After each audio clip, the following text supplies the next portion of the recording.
Donc, bonjour aux membres du conseil, je m'appelle James et je suis accompagné de mes collègues, Holly, Nick, Eva et Zeynep. Nous sommes des représentants de Services publics et approvisionnement Canada, soit SPAC ou PSPC, et nous sommes ici pour vous présenter notre recommandation sur la mise en œuvre d'une révision du système d'approvisionnement fédéral en ce qui a trait au projet d'approvisionnement à risque élevé et à grande échelle. Next slide, please. Voici un aperçu de l'ordre du jour. Next slide, please. Le problème précis que nous soulignons est le suivant. Les récents projets d'approvisionnement ont donné lieu à des dépassements de coûts qui mettent en évidence le besoin pressant de procéder à une révision de nos pratiques relatives aux projets d'informatique à grande échelle et au risque élevé. Next slide, please. Donc, la réussite du gouvernement fédéral dépend en grande partie de la qualité de l'approvisionnement en technologie de l'information, car tous les politiques et tous les programmes fédéraux sont tributaires des systèmes informatiques qui les sous-tendent. La modernisation de l'approvisionnement en TI est à son tour essentielle à la santé et à la résilience de nos services publics, ainsi qu'au bien-être des Canadiens qui en dépendent. Comme le mentionne la stratégie du gouvernement numérique du Canada, le gouvernement s'est activement engagé à moderniser ses principaux systèmes TI et la gestion de ceux-ci, afin de fournir des services en personne quand et où le besoin survient, tout en veillant à ce que nos systèmes soient sûrs, accessibles et faciles à utiliser. Cela se reflète dans la répartition des coûts. En 2021-2022, les dépenses informatiques sont devenues la catégorie de dépenses la plus importante pour le gouvernement, avec un montant estimé à 4,7 milliards de dollars, dont 1,9 milliard consacré aux services consultatifs. Par conséquent, nous avons identifié le besoin de réviser nos méthodes de formation et les rouages du processus d'approvisionnement, car ces deux facteurs sont les principaux responsables de l'augmentation considérable des dépenses gouvernementales et des dépassements de coûts qui en résultent. À l'heure de la numérisation, il est impératif de veiller à ce que l'approvisionnement en services informatiques reste inclusif, équitable et transparent, afin de garantir que l'argent du contribuable soit utilisé au meilleur rapport qualité-prix. Compte tenu de la couverture médiatique de plusieurs cas très notoires de dépenses publiques excessives, nous pouvons identifier les risques liés à un manque de réponse. Nous prévoyons une augmentation continue des dépenses d'approvisionnement en services informatiques, en particulier dans le cadre de la stratégie de modernisation des systèmes du gouvernement. Continuer sur cette voie érodera la confiance dans la capacité du gouvernement à fournir efficacement des programmes au public canadien. En revanche, un risque possible de répondre serait l'ajout de plus de paperasserie dans un processus d'approvisionnement déjà complexe. L'approche que nous présentons aujourd'hui dans cette présentation aborde ce problème en appliquant des solutions à court terme qui maximisent les procédures préexistantes. Next slide, please. Donc, la première partie de notre révision portera sur le besoin de formation au sein de SPAC, car plusieurs sources font état d'une faiblesse en matière de formation dans les différentes fonctions de notre département. Par exemple, un reportage CBC a démontré que l'une des principales causes de l'échec du système de paie Phoenix était le manque de formation des fonctionnaires et de RH. En outre, le Bureau de l'Ombudsman de l'approvisionnement a examiné les pratiques de notre ministère en matière d'approvisionnement. Sa première recommandation était de revoir nos politiques de formation, car son rapport a établi qu'il y avait des incohérences dans l'évaluation et la sélection des offres par les fonctionnaires. Dans une perspective plus globale, le Global Government Forum a indiqué que 63,7% des fonctionnaires dans le monde souhaiteraient bénéficier de davantage de formation. Donc, ces facteurs et les dépenses exorbitantes consacrées à la consultation en matière de services TI suggèrent l'existence d'un cercle vicieux. Un cercle vicieux dans lequel le manque de capacité interne à gérer les projets informatiques conduit à la sous-traitance de ces projets, ce qui renforce le manque d'expérience en matière de projets TI au sein du gouvernement. Il est donc nécessaire de revoir les politiques de formation de SPAC.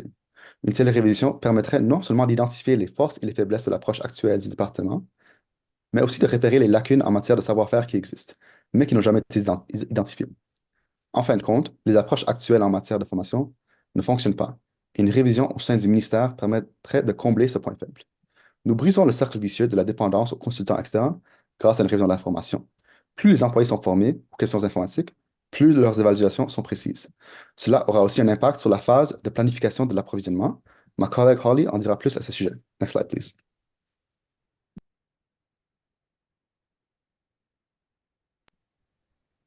Next slide, please. Thank you, James.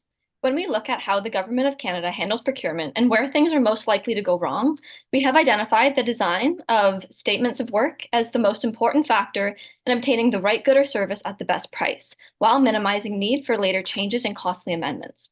If done adequately, an SOW is intended to stipulate the deliverables or services required to adequately fulfill the contractual obligation.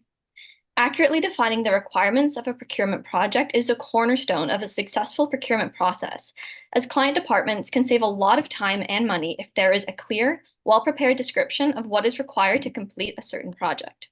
Therefore, it is vital for an SOW to have clear deliverables. Although this imperative phase in the procurement process is not working sufficiently for a number of identifiable reasons, most notably poorly defined requirements in SOWs. Most cases of cost overrun are related to important changes in the project design and amendments once a contract has been awarded. These costly amendments are attributed to a low investment in the initial statements of work, which lead to a lack of clear and defined deliverables. Next slide, please.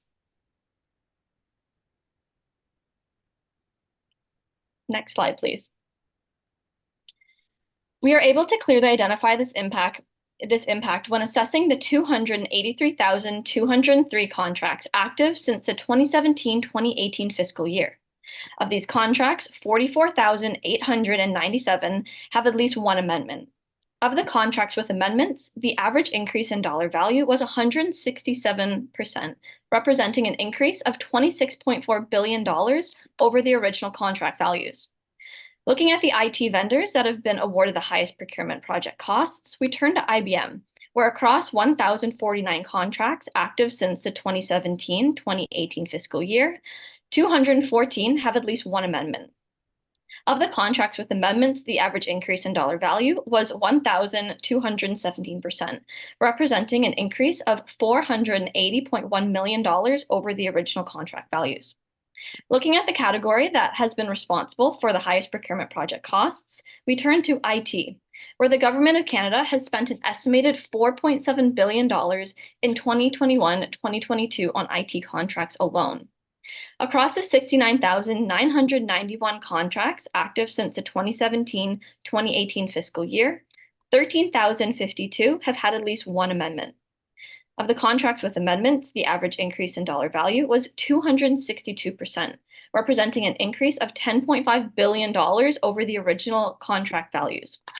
We see that this imperative phase of procurement strategy is actively failing to get the best value for Canadian taxpayer dollars as it continues to lead to cost overruns. Thus, it is necessary to review the policies surrounding the procurement strategy, specifically the ways in which SOWs are completed. Such a review would identify the specific weaknesses in SOW writing, which are leading to amendments and cost overruns. The review would seek to work towards refining the deliverables to mitigate the likelihood of costly amendments arising to ensure we are achieving the best value for Canadian taxpayer dollars. Next slide, please. When considering the external factors and pressures affecting the timeline of delivery, such as public dissatisfaction and the government's active effort towards modernizing their systems, we must also pay the necessary attention to completing this review thoroughly. We believe 1 year is best practice to assure this review gets the required attention that it deserves. If we take the necessary time now to ensure that the issues we have identified in the review are adequately mitigated, we ensure that real change is achieved, therefore making procurement more inclusive, fair, and transparent going forwards. For costing, by narrowing the scope of our review to only focus on training and the SOWs within procurement, we are keeping costs rather low. Although the costs that do incur will be paid for by the Department of PSPC. To ensure that a non-biased review takes place, we suggest that it is to be completed by the Controller General through the Treasury Board. With the Treasury Board being a central agency, in completing this review, the Controller General will have the necessary experience to apply the recommendations to the larger government. I will now hand it off to my colleague Eva to discuss short-term solutions. Merci, Holly. Next slide, please. Donc, à la lumière des premiers résultats obtenus lors de la révision en cours du projet ArriveCan, il est impératif que le gouvernement canadien agisse rapidement pour mettre en place des processus de vérification et de contrôle précis, clairs et efficaces dans le but d'établir un système de responsabilisation pour les projets d'approvisionnement à grande échelle et à risque élevé actuels. Les questions qui se posent sont donc les suivantes. Premièrement, quel système de responsabilisation peut être mis en place par la ministre du Conseil du Trésor et quelles formes de contrôle peuvent être établies par les hauts fonctionnaires fédéraux à court terme? Deuxièmement, quelle serait une durée appropriée et raisonnable pour ces contrôles à court terme, étant donné la situation précaire dans laquelle le gouvernement se trouve en ce moment? Pour les ministres, l'obligation de rendre compte dans ce cas doit se traduire par des rapports directs et réguliers qui décrivent la situation telle qu'elle est. De leur part, les hauts fonctionnaires doivent s'assurer que les projets d'approvisionnement actuels sont bien encadrés avec des livrables clairs et précis. Étant donné que les méthodes précédentes de responsabilité et de gestion ont échoué, il est nécessaire de ne pas répéter les mêmes erreurs. Bien qu'en général, nous ne souhaitions pas surcharger le processus d'approvisionnement avec des règles et des réglementations excessives, le maintien de la situation actuelle n'est pas souhaitable et nous devons reprendre le contrôle de la situation. Nous sommes d'avis que le système de responsabilisation doit donc être mis en place et exercé en dehors des ministères et des agences afin de garantir un contrôle impartial des services d'approvisionnement. Next slide, please. Pour s'assurer d'une implantation la plus efficace possible, nous avons établi 5 critères de base pour élaborer nos solutions. Ces solutions doivent donc être rapides et faciles à mettre en œuvre, assurer le contrôle et la responsabilité, avoir un impact suffisant, fournir des résultats mesurables et être temporaires. Nous vous présentons maintenant 5 options individuelles qui peuvent être mises en œuvre d'une manière modulaire. Next slide, please. Donc, la première option consisterait à mettre en place un comité de surveillance indépendant. Ce comité serait mis en place par l'intermédiaire du Bureau du contrôleur général du Canada. Il fournirait des lignes directrices et s'attaquerait à la question de la responsabilité diffuse en regroupant le processus de présentation de rapports au sein de son organisme centralisé. Il aurait comme objectif, premièrement, d'évaluer l'état des projets d'approvisionnement en cours et deuxièmement, de veiller au respect des procédures, des stratégies de gestion des risques et des obligations financières. Il participerait au développement et à la surveillance des paramètres de performance en collaboration avec les autorités contractantes. Notre deuxième option est de faire la révision des indicateurs clés de performance et des énoncés des travaux. Les hauts fonctionnaires désignés devraient collaborer avec les autorités contractantes pour s'assurer que les indicateurs clés de performance sont pertinents et dynamiques et que les énoncés des travaux sont conformes aux politiques. Ceci fournirait un retour sur les indicateurs les plus importants de la réussite des projets. Ce retour serait continu et adapté au développement et à l'état du projet en temps réel, ce qui permettrait d'assurer la qualité des livrables et réaliser des économies.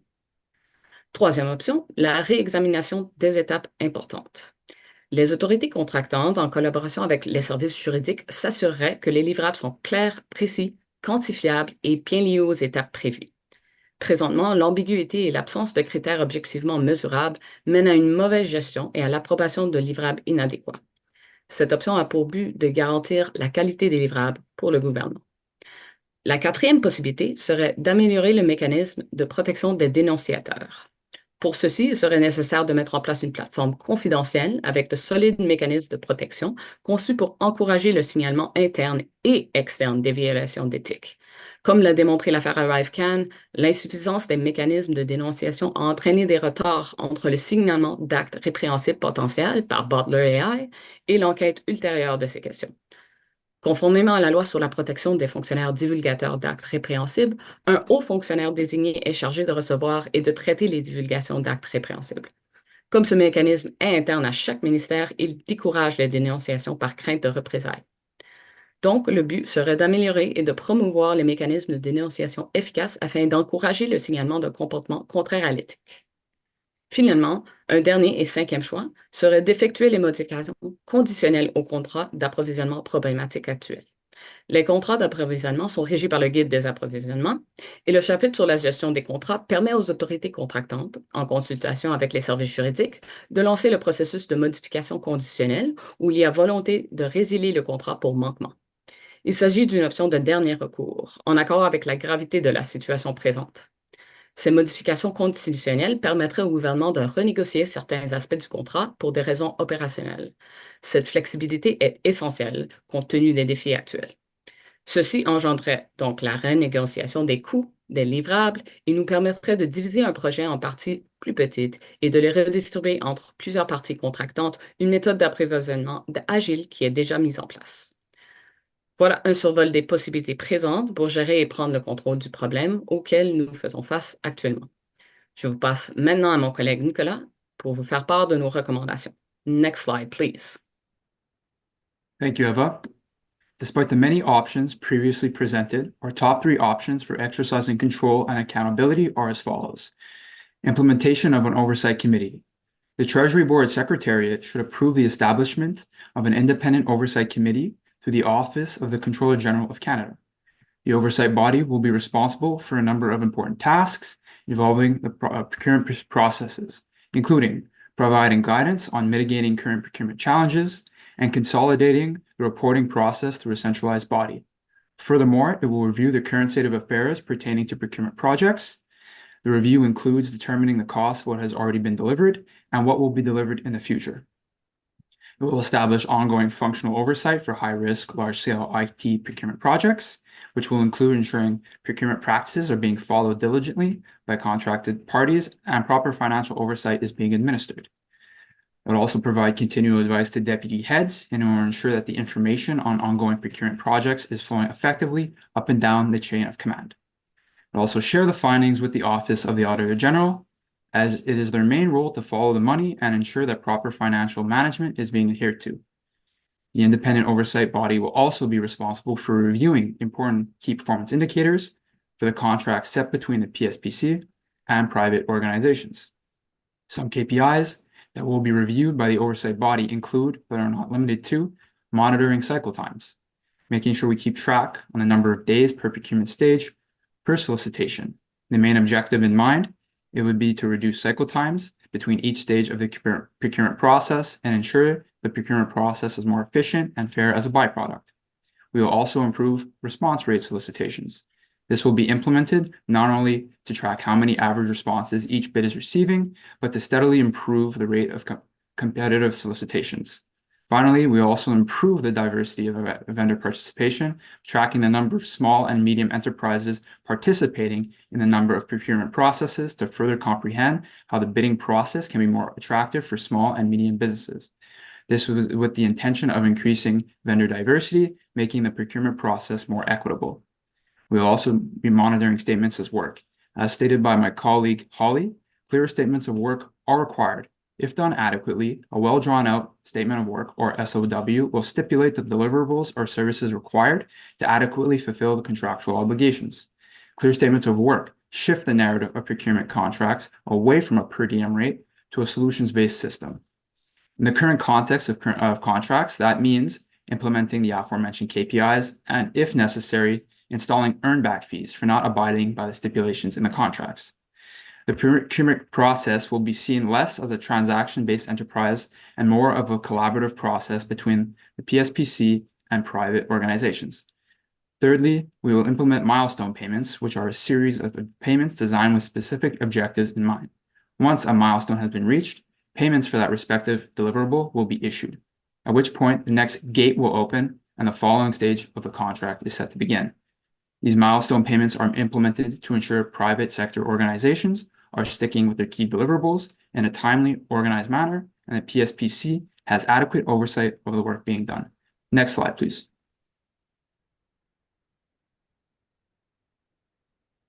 Staffing. Excuse me, staffing. The main budgetary expense would be staffing the oversight body. Given the fact that the oversight body would need policy analysts, legal counsel, and project managers, we believe that the oversight body will cost anywhere between $750,000 to $1 million over a 12-month period. We also need to balance oversight and flexibility in the implementation process. An important aspect of the implementation process is utilizing communication between the oversight body, deputy heads, and other senior public servants. Ensuring that the oversight mechanisms put in function in tandem with the dynamic nature of high-risk IT procurement projects is vital. The cross-communication of the department will catalyze further communication and clarity, lending to a more efficient and flexible procurement process while still maintaining the oversight mechanisms previously established. Finally, risk management and monitoring, furthering the development of statements of work and milestone payments, our mechanisms that have been already established within the bidding and procurement process. Therefore, our main objective would be to have the majority of the costs be associated with the establishment of an oversight body, as once they establish the aforementioned protocols and practices, the procedure in the system will operate as already in place, but with more integrity, efficiency, and openness. Next slide, please. Due to the erosion of trust surrounding procurement within the public service, it's vital we rebuild that trust by proactively communicating our plan to both public servants and the general public. From an internal communication standpoint, we will be using internal memos in order to keep public servants aware of the ongoing situation, sharing success stories, milestones, and any adjustments made to the procurement process. We will be launching interactive forums and webinars where public servants can ask questions and share insights into the ongoing reforms of the procurement process. And externally, we will, in order to keep the public aware of the government's dedication to reforming its procurement process, it will engage in regular public service announcements, press releases, and display relevant information on social media channels.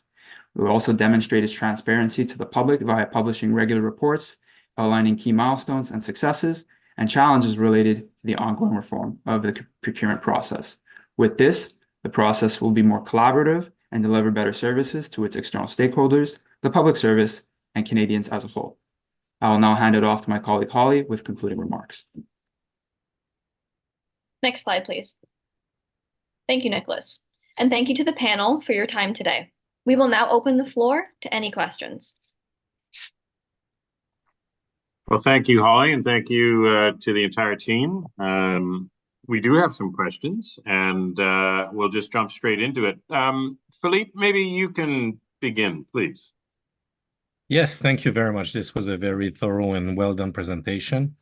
James, vous avez mentionné au début que la technologie était essentielle à la santé et la résilience des services publics. Donc, je suis particulièrement intéressé par la question des résultats.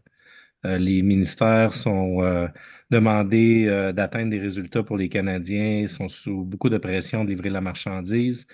Et puis, évidemment, la question des acquisitions est un des leviers qui est utilisé pour atteindre les résultats pour les Canadiens. Je serais intéressé de vous entendre un peu par rapport à comment votre approche que vous proposez va nous assurer d'obtenir les résultats qu'on veut recevoir. En pouvant utiliser toujours les acquisitions comme étant un des leviers qui est disponible. Donc, ça serait la première partie de ma question. The second part of my question, you mentioned, I was interested with the fact that you recognize that there are some strong existing procedures and you want to leverage what's already out there. Have you considered any major risks with your approach that could land to, like in the short term, more challenges for organization in achieving those outcomes? I would be interested in hearing you about that. Oui, donc, merci pour la question. Donc, c'est vrai que du point de vue des ministres et des départements, que les résultats sont clairement la chose la plus importante du jour au jour. Et les acquisitions font une partie importante de cette stratégie. Donc, pour nous, la réalité, c'est que il y a un problème de perception dans les acquisitions. Donc, le public ne fait pas confiance ou commence à ne pas faire confiance au gouvernement dans le point de vue d'acquisition parce que avec Phoenix, avec ArriveCan, on a clairement des résultats qui sont suboptimales. Donc, pour nous, vraiment, l'idée d'une révision, c'est de mettre un petit frein, dire, OK, regarde, clairement, il y a des problèmes, il faut vraiment réviser ça. On va prendre une petite pause pour dire vraiment, est-ce qu'on peut trouver, c'est quoi les grandes lignes qu'on peut régler pour recommencer du bon pied.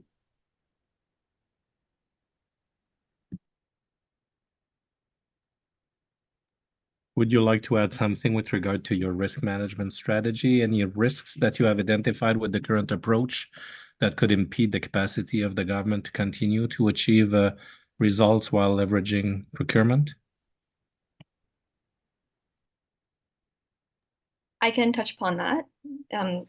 So in our approach, we recognize that the process of procurement is already one that has many steps. And so in our approach, we wanted to focus on building upon what was already there. And so, yes, there is the risk of adding some sort of red tape with our oversight body, but we do want to emphasize that it's a temporary measure and that in taking this temporary measure, we want to get control of the program now so that going forward, it will be more fluid.